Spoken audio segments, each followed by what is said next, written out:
Hi everybody, today is Thursday, January the 10th, 2008. Thanks for stopping by. The other day I was talking about the New Hampshire election, and I have to admit I was pretty mad about that whole thing and pretty disappointed.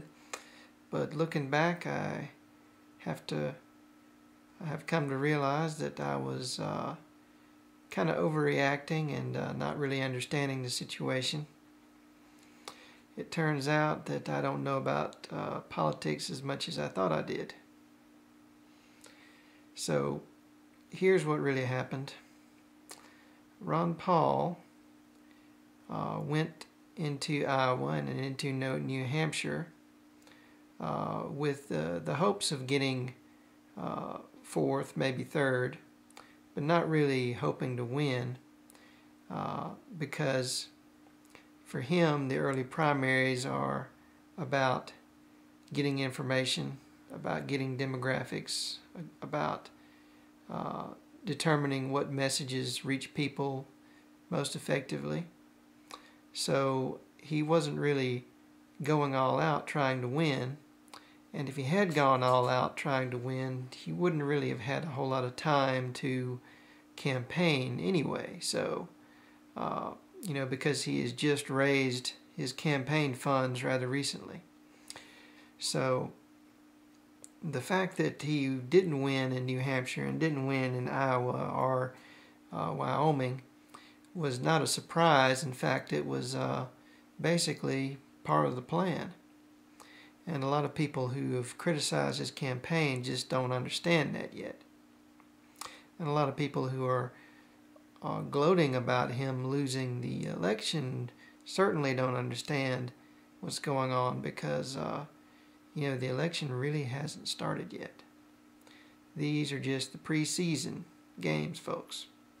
And when we get close to Super Tuesday, then we're going to see the real action. You can expect him to actually start doing some advertising, to actually start spending some of that money that he's raised, to actually get serious about raising more money. And, there's no doubt in my mind that he's going to have a great chance of finishing very high on Super Tuesday or winning in a lot of states.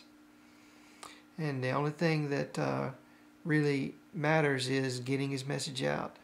So everybody out there,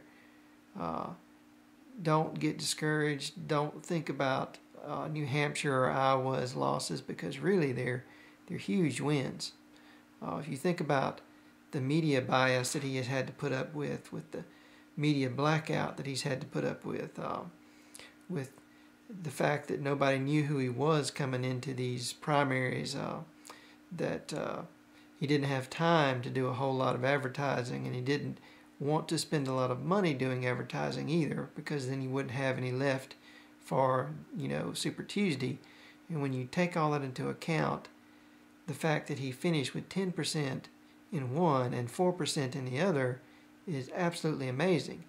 Now, these other candidates are saying they didn't care about these primaries, but they did, obviously, because Rudy Giuliani spent more time in New Hampshire than any other candidate, and he spent more money also. Romney spent a huge amount of money. Huckabee and McCain spent fair amounts of money. And these people are broke, folks. They don't have a whole lot of money left for Super Tuesday. Except for Romney and Giuliani, who have the deep pockets, and McCain and Ron Paul. So you can expect some of these people to start dropping out, and then Ron Paul's strategy is really going to pay off. Now, so don't worry about these primaries. They are not setbacks. They're big step forward, and that's what we got to remember. They're big steps forward, and they're just not what we would hope for, because we're fanatical. Let's face it. We want Ron Paul to destroy these other candidates. We want everyone to vote for him, but you got to be realistic. People don't know about him yet. they're going to have to be educated. They're going to have to be converted. And they will be converted once they understand his message. They hear his name. They get exposed. It's going to be real easy, folks, but it's going to take some time, and it's going to take some patience. And we had better not start getting down in the mouth and giving up, because there's no reason to. There's every reason to be optimistic. Now, he was on the Fox News debate tonight, and guess what? He wasn't there because they wanted him there. He was there because the last time they excluded him, it hurt them badly, and it helped him. So the fact that he was on the Fox News debate tonight is a huge sign of success. It's a great sign for the campaign. And one thing I'd like to mention is they attacked him, not the other candidates, the moderator. The moderator attacked him. The moderator tried to taunt him and make him look foolish. And the crowd loved him. The crowd cheered and clapped a great deal for Ron Paul. So they were very receptive to his message. And guess what? They did a focus group after the debate with Frank Luntz. Now, Frank Luntz is the guy, if you haven't heard of him yet, he's the guy that they use to slant polls. And the reason why I say that is because I saw the interview with him where he talked about slanting polls quite openly, and how he would manipulate people to get the poll results that he wanted. But now Frank Luntz does these focus groups after all the debates, and a lot of the people that he has in the focus groups just happen to look familiar from earlier focus groups. Now imagine that, okay? You go into different states and you have the same people in your focus group. Sound a little bit fishy? Yep. But that's not all. There was a guy who went into one of the focus groups and filmed it and recorded it. Yeah, he didn't film it, he recorded it. But anyway, he recorded the focus group, and he's got evidence that Frank Luntz was coaching the people in the focus group and telling them exactly what to say and exactly what not to say. And the people in the focus group were very compliant. They were quite ready to say whatever Frank Luntz wanted.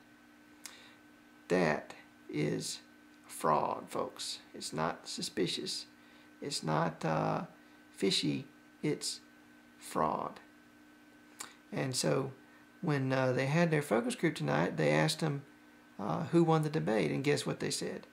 Thompson.